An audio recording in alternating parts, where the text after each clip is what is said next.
저는 얼마 전 한 사람의 죽음 소식을 들었습니다. 여러분도 아실 텐데요.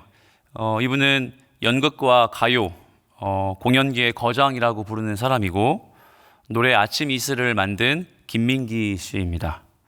저는 개인적으로 이 김민기 씨를 가수 김광석의 음악을 들으며 알게 되었기 때문에 오랫동안 어떤 인생의 행보를 살아왔고 공연과 또 이런 문화계에서 얼마나 큰 공을 세웠는지도 알았기에 이분의 죽음을 사실 주목할 수밖에 없었습니다. 수십 년의 세월 동안 이분이 만든 음악, 공연, 그리고 작품, 심지어 그로 인해 길러진 많은 사람들을 보면서 한 사람이 끼치는 세상에서의 영향력이 얼마나 중요한지 새삼 깨닫게 되었습니다.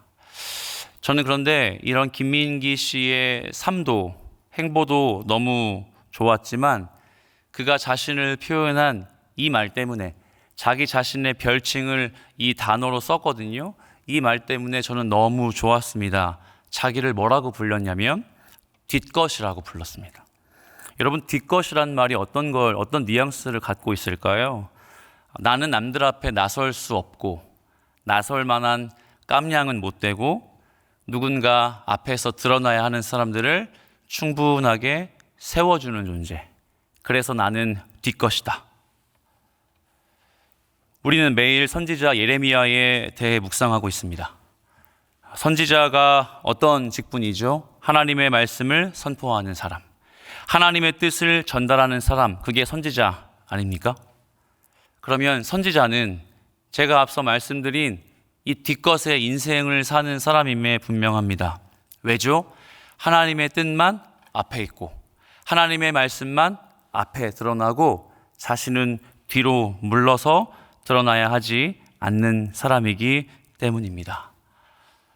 오늘 본문을 보면 그런 의미에서 예레미야는 분명 뒷것 인생임에 분명합니다. 그는 바벨론에게 철저하게 멸망당할 유다 민족의 앞날을 예언합니다. 하나님의 말씀을 그대로 들은 바 고스란히 전달합니다. 심지어 유다의 동족들이 어떤 인생의 행보를 겪을지도 그게 엄청나게 부정적인 이야기임에도 불구하고 줄이지 않고 덧대지 않고 하나님의 말씀을 오롯하게 증거합니다. 그런데 그렇게 얘기하니 어떤 일이 벌어지죠? 감금당하고 박해받고 고통당하는 삶을 삽니다. 사람들에게 철저하게 외면당할 수밖에 없이 그렇게 뒤로 물러납니다. 오늘 우리가 함께 읽었던 38장도 사실 이와 일맥상통한 줄거리가 이어집니다. 우선 우리 어제 묵상했던 37장의 7절, 8절 말씀을 함께 읽어보죠. 37장 7절과 8절 함께 읽습니다. 시작. 이스라엘의 하나님 여호와께서 이와 같이 말씀하시니라. 너희를 보내어 내게 구하게 한 유다의 왕에게 아뢰라. 너희를 도우려고 나왔던 바로의 군대는 자기 땅 애굽으로 돌아가겠고 갈대인이 다시 와서 이 성을 쳐서 빼앗아 불사르리라. 아멘. 사실 지금까지 예레미야서는 우리 많은 목사님들, 전도사님들께서 말씀하셨듯이 시간의 흐름으로 이 책이 배열되지 않았습니다. 그러니까 주제에 따라서 왕의 행적에 따라서 예레미야가 계속해서 한 장 한 장 반복되지만 그게 결코 시간순이나 연대기 수는 아니었어요. 하지만 재미있게도 그저께부터 묵상했던 37장 그리고 오늘 38장 나아가 44장까지는 연대기순입니다. 무슨 말이죠? 시간의 흐름대로 이 책이 쓰여졌다는 걸 볼 수 있습니다. 그런데 어제 우리가 함께 했던 37장의 내용이나 오늘 여러분이 1절부터 13절까지 읽으셨는데 이 38장의 내용이 신기하리만큼 반복됩니다. 예를 들면 예레미야가 예루살렘의 함락을 선포합니다. 37장과 38장에서 똑같이 그 청자가 누구였냐면 시드기야 왕과 관료들 유다의 백성들이었어요. 그 이야기를 듣고 마음의 불편함을 겪고 원망스러운 시드기야와 관료들은 이 예레미야를 감금시키죠. 37장에도 그랬고 오늘도 마찬가지입니다. 자, 그러므로 우리가 오늘 본문을 읽을 때, 묵상하실 때 37장부터 반복되는 이 중요한 핵심의 의미를 반드시 짚고 넘어가야 됩니다. 두 번이나 반복되고 두 번이나 연거푸 이어지는 이 상황이 우리 성경을 읽는 모든 성도와 청자들에게 어떤 교훈이 있는지를 반드시 캐치하셔야 됩니다.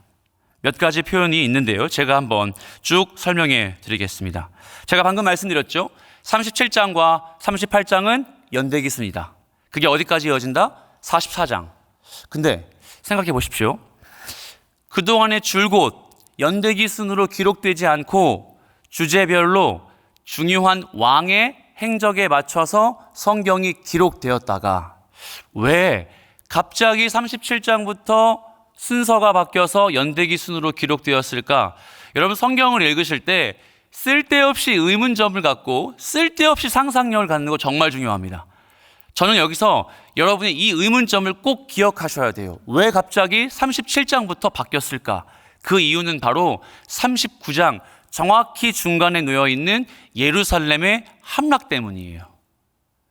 예루살렘 성이 함락되는 것을 이야기하고 싶어서 37장부터 이 예루살렘 성의 분위기, 시드기야 왕의 영적인 상태, 관료들의 악행, 그로 인해 핍박받고 어려움을 겪는 선지자의 뒷것 인생, 그걸 가르쳐주고 싶어서, 그걸 증거하고 싶어서 갑자기 연대기순으로 성경의 흐름이 바뀐 겁니다.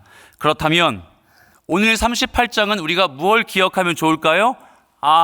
이제 39장이 되면 예루살렘 성전이 함락될 텐데, 예루살렘 성이 다 멸망할 텐데, 그때 하나님의 말씀의 역할은 무엇인가? 그때 선지자의 뒷것 인생은 과연 우리 성도들에게 무슨 신학적인 메시지를 제공하고 있는가? 사랑하는 여러분, 이 점을 꼭 기억하면서 오늘 본문의 말씀을 묵상해야 합니다. 우리 함께 2절 말씀을 보죠. 2절 말씀 여러분이 한번 읽어주세요. 시작.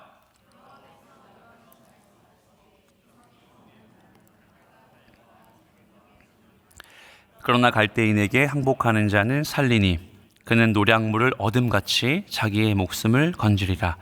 아멘. 다 아는 내용이지만 예레미야가 소리쳤습니다. 여러분, 예루살렘 성에 머물면 죽습니다. 그리고 여러분, 예루살렘에 머물지 말고 갈대아인 어떤 사람들이죠? 바벨론 사람들에게 투항하면 어떻게 될 겁니다? 목숨만은 건질 겁니다. 당연한 말처럼 들리지만 당연히 강대국의 습격 앞에서 백기 들고 투항하는 게 목숨을 건질 수 있는 너무 논리적이고 너무 당연한 말일 수 있겠지만 여러분, 이게요, 이 말이 예레미야, 즉 선지자의 입에서 나오리라고는 예루살렘 주민들 입장에서는 전혀 상상할 수 없는 내용이었어요. 왜냐하면요, 당시 그들에겐 하나님의 임재를 상징하는 곳은 어디로 생각하고 있었냐면 예루살렘 성입니다. 이 예루살렘 성은 하나님이 계시는 곳이기 때문에 절대 어떻게 되지 않는다? 무너지지 않는다. 아무리 강한 민족이 우리를 습격해도 어디만큼은, 예루살렘 성만큼은 절대 무너지지 않는다는 종교적 확신이 그들에게 가득 차 있었어요. 바벨론 군대가 제 아무리 그 강대국이 예루살렘 성을 동서남북 사방으로 우겨쌀지라 할지라도 성 안에만 머물러 있으면 우리와 누가 함께 계시니? 하나님이 함께 계시니 이 성은 절대, 우리의 생명은 절대 무너지고 죽임당하지 않을 거야.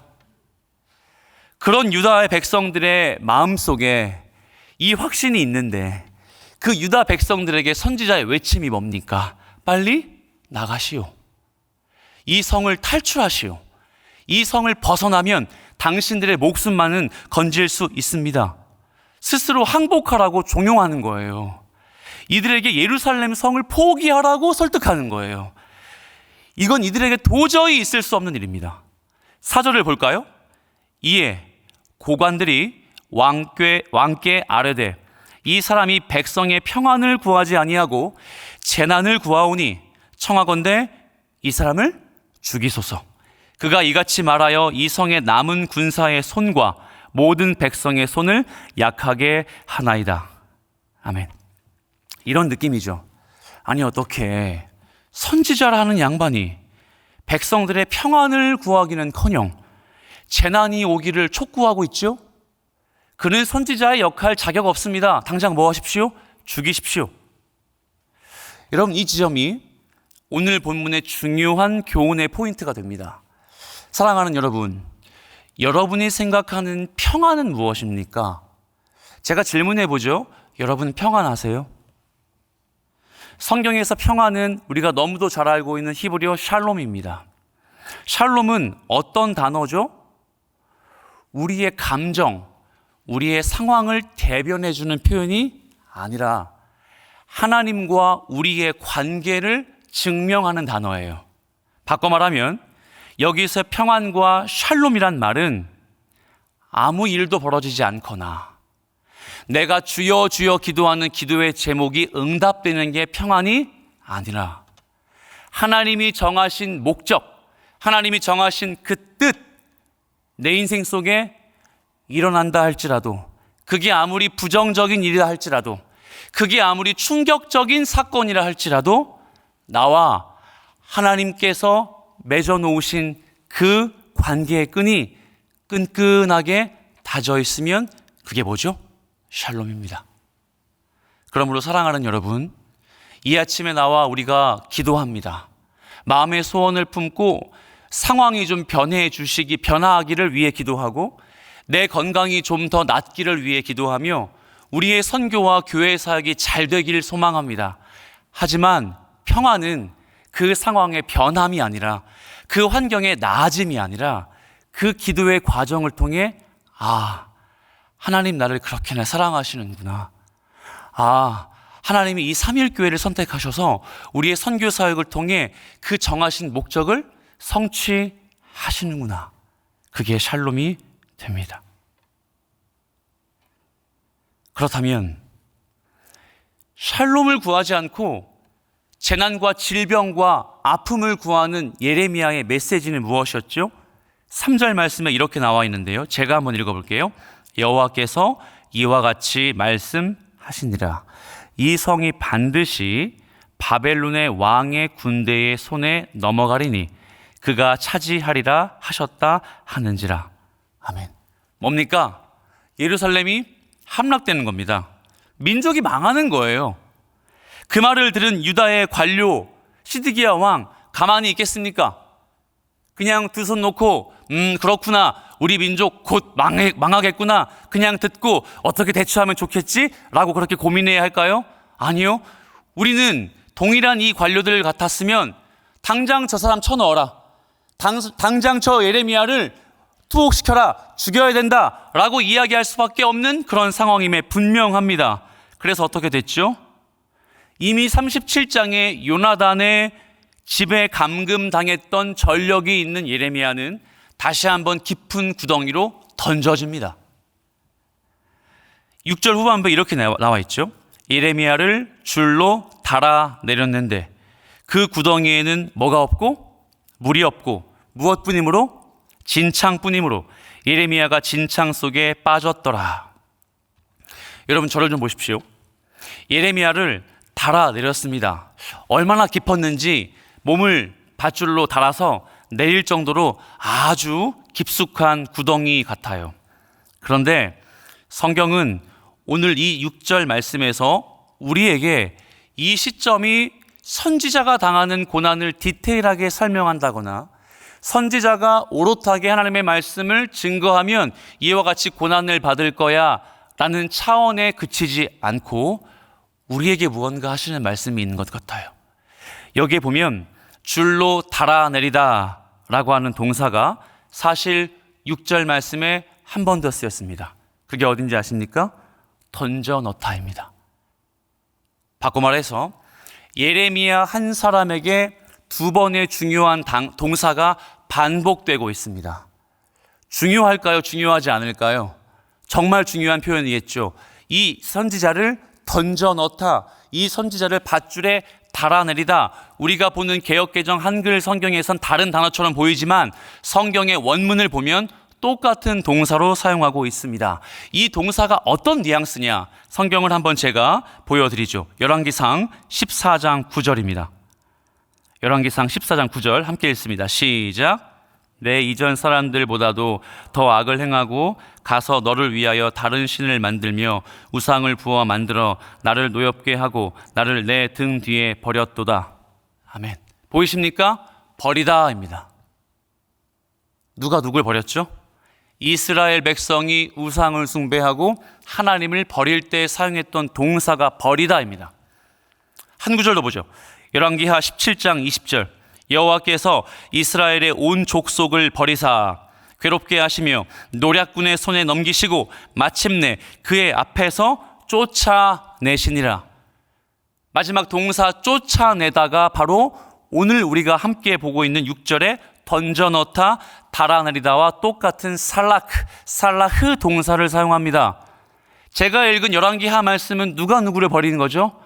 하나님이 이스라엘을 쫓아낼 때 사용하는 동사입니다. 자, 그렇다면 이게 과연 선지자 한 사람만 고난을 주고 다시는 우리 민족 멸망하는 이야기 하지 마 라고 하려고 구덩이에 쳐넣은 사건으로만 해석되면 좋을까요? 저는 그렇게 생각하지 않습니다. 성경은 늘 이 성경을 읽고 묵상하는 성도에게 말씀의 은혜를 주시기 위해 이곳저곳에 장치를 마련합니다.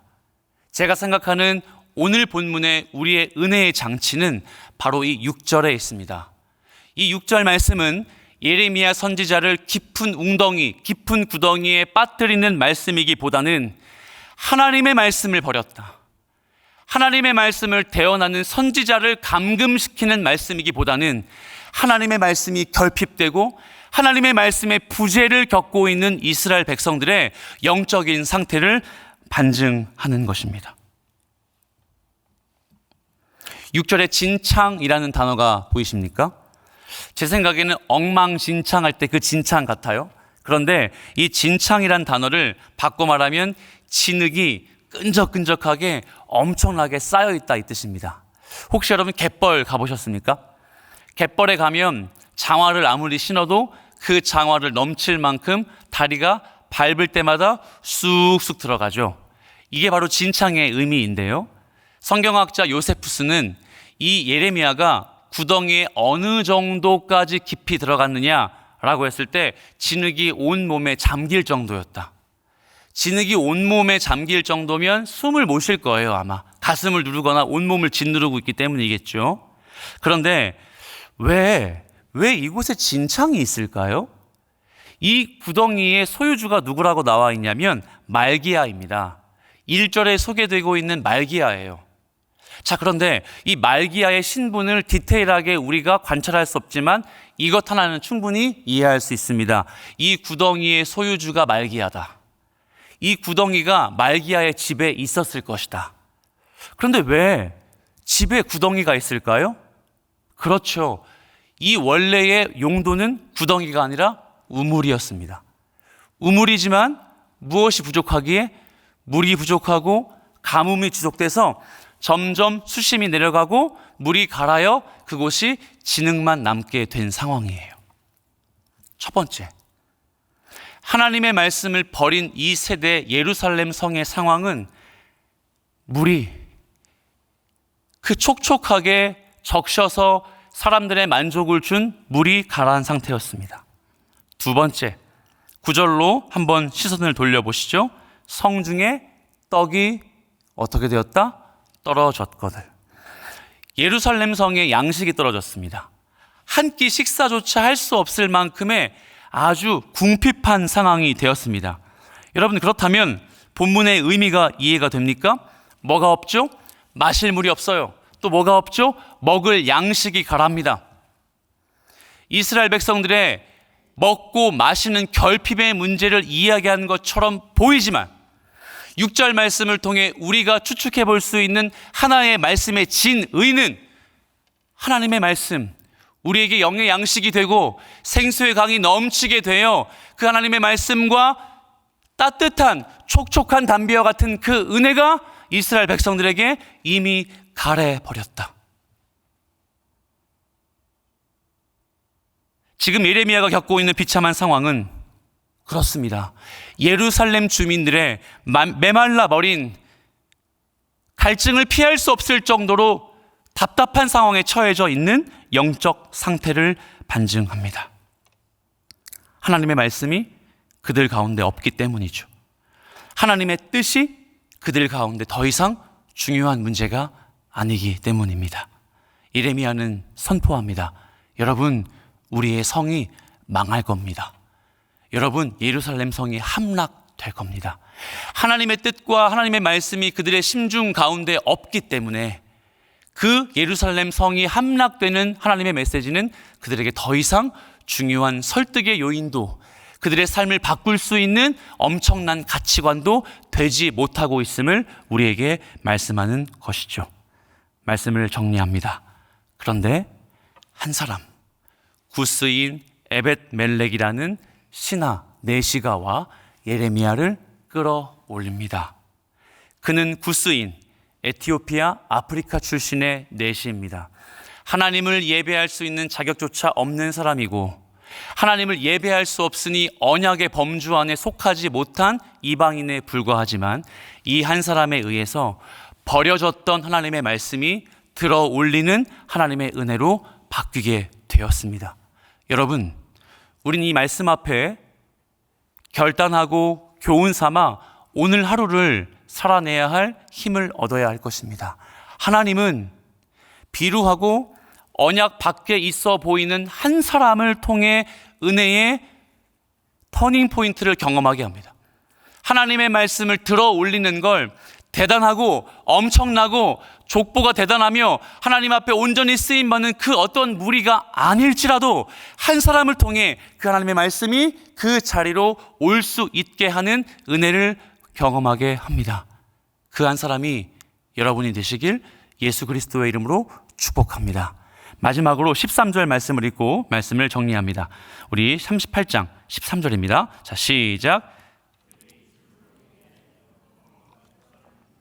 예레미야가 시위대 뜰에 머무니라. 아멘. 그렇게 에벤멜렉이 예레미야를 끌어올려 어딘가로 조치를 했을 때 그 예레미야가 마지막 절에 이렇게 자기의 상황을 묘사합니다. 시위대 뜰에 머무니라. 여러분, 시위대 뜰은 어디죠? 시간이 되시면 32장을 한번 쭉 읽어보십시오. 32장에 무려 3번이나 등장합니다. 시위대 뜰은 원래 시드기야에 의해서 예레미야가 있었던 장소입니다. 뭘까요? 하나님의 말씀이 다시 원래 있어야 할 장소로 회귀한 것이죠. 하나님의 말씀이 있어야 할 그 장소에 예레미야가 있게 되었다는 뜻입니다. 말씀을 보시면 이 시위대 뜰에서 하나님의 말씀을 받습니다. 예레미야가요, 이 시위대 뜰에서 사람들을 초청해서 말씀을 가르치고 말씀으로 상담을 합니다.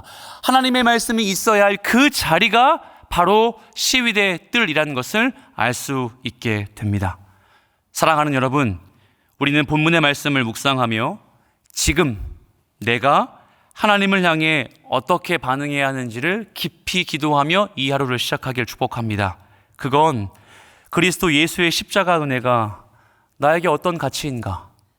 하나님의 말씀이 내가 처한 상황과 환경보다 정말 뛰어나고 절대적인가에 대한 자문자답으로 이 하루를 시작하셔야 될 것입니다. 우리가 갖고 있는 생각, 주관, 내 경험, 그리고 하나님의 말씀 없이도 충분히 살 수 있는 나의 나됨, 이것을 모두 주님 앞에 자복하고 하나님, 내 삶의 가장 고귀하고 순결한 가치를 지닌 하나님의 말씀, 그리스도의 십자가의 구원의 감격과 은혜로 이 하루를 사는 그 한 사람, 제가 될 수 있도록 인도하여 주십시오.